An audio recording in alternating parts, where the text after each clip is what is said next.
Grammaire de phrase. Quelle est la nature du mot quand? C'est une conjonction de subordination. Délimite la proposition que cette conjonction de subordination introduit.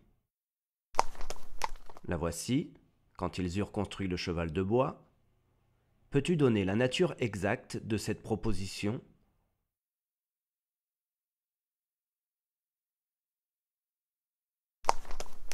Il s'agit d'une proposition, car c'est un bout de phrase qui contient un verbe conjugué, d'une proposition subordonnée, puisqu'elle est introduite par une conjonction de subordination, et qu'elle serait incorrecte toute seule.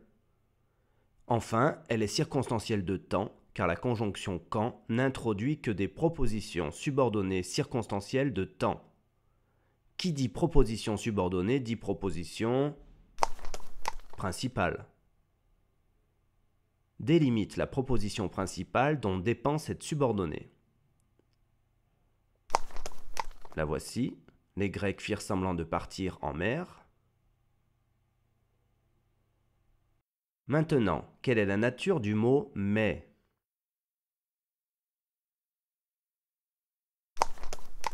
C'est une conjonction de coordination.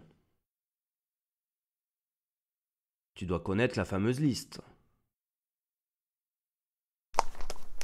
Mais où est donc Ornicart? Quelle est la nature du mot « venu » ? C'est un verbe. Quel est son temps et quel est son mode?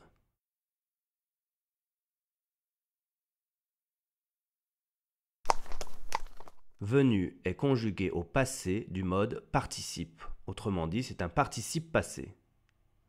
Connais-tu le mode participe? Sais-tu combien de temps il comporte?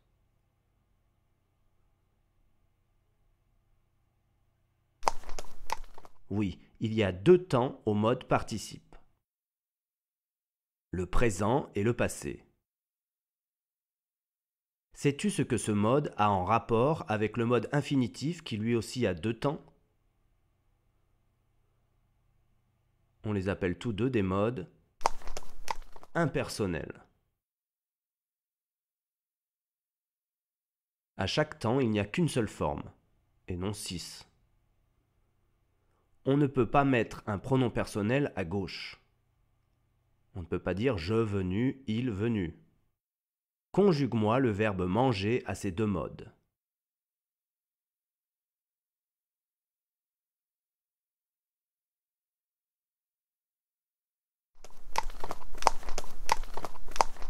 Au présent de l'infinitif, c'est manger.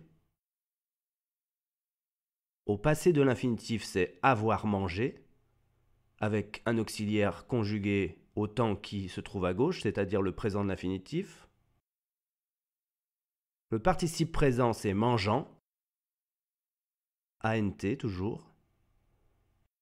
Et le participe passé, attention, il y en a deux. Il y a tout d'abord ayant mangé, avec la même logique. Ayant est le participe présent de l'auxiliaire avoir.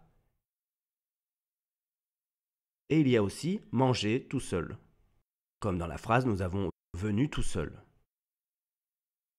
Maintenant, conjugue-moi le verbe venir à ces deux modes.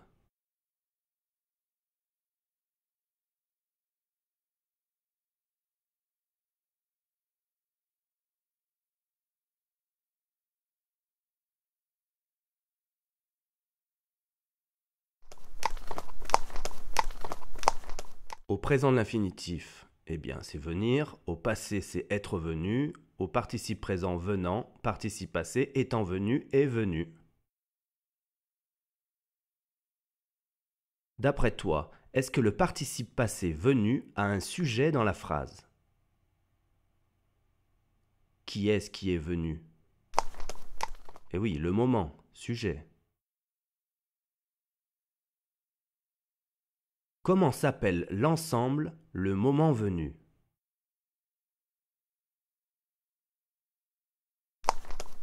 Il s'agit d'une proposition subordonnée participiale. C'est difficile. Il y a deux conditions à cela. La proposition participiale doit contenir un participe Et ce participe doit avoir son propre sujet, différent de celui du verbe de la principale dont cette subordonnée dépend. Est-ce le cas ici? Déjà, quelle est la proposition principale dont dépend cette subordonnée? La voici, mais ils cachèrent leur nef derrière des récits, prêts à attaquer Troie. Quel est le sujet de cachèrent, c'est-à-dire du verbe conjugué de la principale? Son sujet, c'est il. Conclusion, venu a son propre sujet, qui est différent de celui du verbe de la principale. Donc, on peut bien parler de proposition subordonnée participiale. Tu remarqueras qu'elle n'est introduite par aucun mot subordonnant, par exemple une conjonction de subordination, un pronom relatif ou un mot interrogatif. Au total, combien y a-t-il de propositions dans cette phrase très complexe? Il y en a 4. On pourrait même se demander si prêt à attaquer 3 ne serait pas une 5e proposition. La réponse est non, car comme pour la participiale, la proposition subordonnée infinitive doit avoir son propre sujet. Or ici, qui est prêt à attaquer 3? Il s'agit de ils, les mêmes qui cachèrent leur nef. Tu n'as rien compris, c'est pas grave. Au final, on a donc 4 propositions qui fonctionnent 2 par 2 en 2 sous-ensembles avec dans chaque sous-ensemble une proposition principale et une proposition subordonnée. Et ces 2 sous-ensembles sont reliés par une conjonction de coordination. Ils sont donc coordonnés l'un à l'autre.